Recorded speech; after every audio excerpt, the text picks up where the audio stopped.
इस्लामाबाद से लापता सहाफ़ी वहीद मुराद की बाजियाबी के लिए इस्लामाबाद हाई कोर्ट में दरख्वास्त दायर कर दी गई। वहीद मुराद की सास की जानिब से दायर दरख्वास्त में सेक्रेटरी दाखिला, सेक्रेटरी दिफा, IG और SHO थाना कराची कंपनी को फरीक बनाया गया। दरख्वास्त गुजार की जानिब से मौक़िफ़ अपनाया गया कि वहीद मुराद को फौरी बाजियाब कराने का हुक्म दिया जाए, गैर कानूनी तौर पर उठाने वालों के खिलाफ कार्रवाई का हुक्म दिया जाए। इस्लामाबाद से लापता सहाफ़ी वहीद मुराद की बाजियाबी के लिए इस्लामाबाद हाई कोर्ट में दरख्वास्त दायर कर दी गई।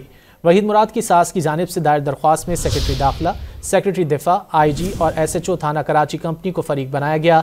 दरख्वास्त गुजार की जानिब से मौक़िफ़ अपनाया गया कि वहीद मुराद को फौरी बाजियाब कराने का हुक्म दिया जाए, गैर कानूनी तौर पर उठाने वालों के खिलाफ कार्रवाई का हुक्म दिया जाए।